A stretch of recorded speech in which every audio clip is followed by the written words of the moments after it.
Hello, my name is Nell, and I have things to say. My disability is inconvenient, to put it mildly, to understate it completely. It's a bit of a bother. It puts a spanner in the works. It causes some trouble. I've gotten used to that. It still frustrates me, but I've gotten used to that. It's something I've noticed in myself. It's a habit that is not healthy and that I need to break. But I often apologize when my disability inconveniences somebody else. I'm trying to figure out where it comes from. A few months ago, I shared a video where I talked about my hospital not being able to weigh me before a procedure because I couldn't weight bear, which means standing on my own 2 feet carrying my weight and taking a step. They wanted me to take a step. When I said, hello, I'm confined to a wheelchair, can't stand, can't walk, I need to be weighed. And they said, oh yes, we've got a chair. You can weight bear, can't you? And I said, no, I just said I can't stand independently and can't step. Oh. Well, I mean, if you could weight bear, would be fine. And I said, sorry. I said sorry to the hospital that I was not more mobile because they didn't have equipment for me. I apologized to them. A few weeks ago, I was at a doctor's visit, and she had to get me to move from my wheelchair to another seat. And she said, oh, well, if you can just walk over there and sit down in that seat. And I said, no, I cannot walk. And she said, oh, no, just a little bit, just a few steps. I said, no, I cannot walk. And she said, oh, well, I need you to get over there. I said, I'm very sorry, but I cannot walk. Maybe you're going to have to bring the chair to me. At another point, I had explained to her I can't weight bear independently. And at one point she said, if you could just stand up for a minute. And I said, no, I can't stand up. And she said, no, just for a minute, just up you get. I need you to get up. And I said, I can't stand. Oh, well, I mean, I need to get this up. I'm very sorry, but I can't stand. My ability to stand did not change between the first time you asked me and the second time you asked me. I cannot stand. I apologized.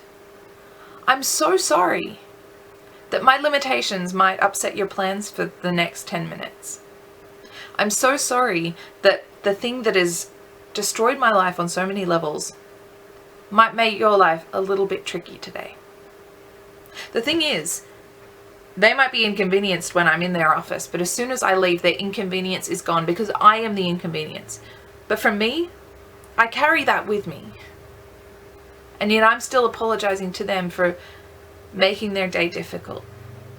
I'm trying to figure out where this comes from. I think part of it is that when you live with disability, you become very used to this concept of needing to be thankful for absolutely everything.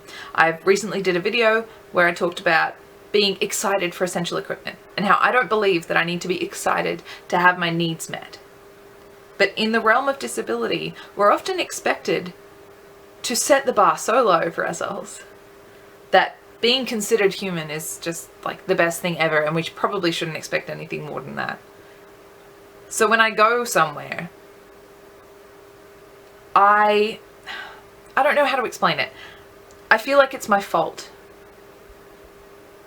I feel like everyone else gets to live a great life, and if they're inconvenienced a little bit, that's a real bother, and you got to feel sorry for them. For me, my whole life is inconvenient, but that's normal. I deal with that because that's my life. I need to have the patience of a saint because I deal with it every day. Other people shouldn't be expected to deal with things like that. Other people shouldn't be held to that same standard of patience. If you're used to walking about every day and then something happens where it inhibits that, you've got to feel real sorry for them. But for me, it's part of the deal. It's just part of the deal. So when my disability inconveniences somebody else, then it's a real bother. And I feel sorry for them. Poor things. Whereas for me, it's like, well, what do you expect? Of course my life is going to be inconvenient. I'm disabled. Duh. Whereas people who aren't disabled, no, they shouldn't have to butt heads with that sort of thing. I don't know. I just know that the sigh of frustration and the look of disappointment that people give me when I cannot do what they're asking me just makes me apologize. Like I've done something wrong. But I haven't. I'm just existing. That's all I did. Maybe I'm doing that wrong. If you live with limitations and you find yourself apologizing to other people when your limitations affect their life, please remember that you have nothing to apologize for. It's not your fault. There's no fault. You don't need to apologize. It's just the way it is.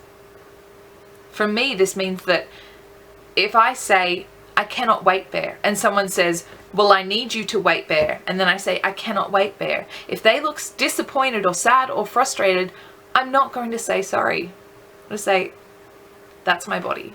We have to deal with it. I deal with it, and you're going to have to deal with it today. Once I'm out of here, you don't have to deal with my body anymore, but I do. So just cut me some slack. It's not your fault. It's not my fault. The fact that my body makes things inconvenient for me and other people is not my fault. And I need to stop apologizing. I'll work on it. No promises. All right. That's all for this one. Bless.